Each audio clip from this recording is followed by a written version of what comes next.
In this video, we're going to look at the addition and subtraction of fractions that involve negative signs.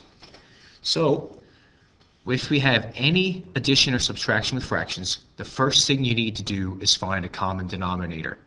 And that's for all of the different fractions involved in that operation. Now, there's only two here, so it's not too difficult to find a common denominator, and in this case, it's going to be 14. So in order to turn this into an equivalent fraction with a common denominator of 14, I have to multiply both the numerator and the denominator by 2, which you'll notice happens to be the same as the denominator over here. So for this fraction, I'm going to have to multiply by 7.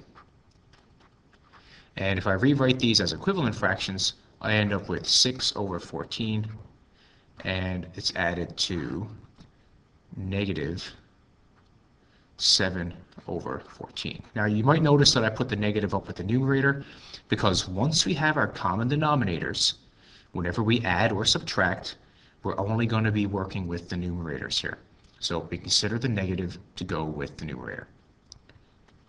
So we can rewrite this as 6 minus 7, because whenever you add a negative, it's the same as subtraction, and it's all over 14.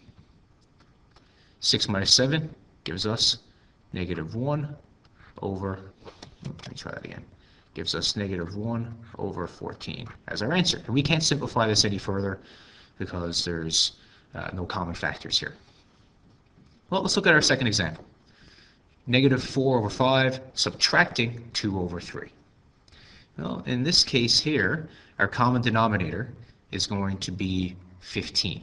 And to write the equivalent fractions, I have to multiply this side by 3 and multiply this side by 5. So negative 4 times 3 is negative 12. And that's over our common denominator of 15. And from that, we're going to subtract 10 fifteenths.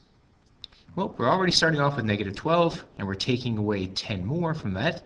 So we end up with negative 12 minus 10 over 15, which equals negative 22 over 15.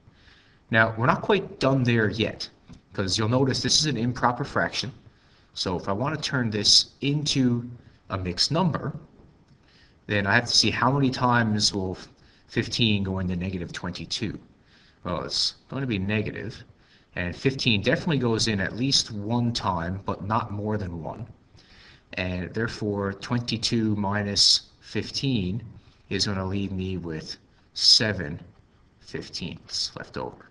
So negative 1 and 7 fifteenths will be our fully simplified answer to this subtraction problem.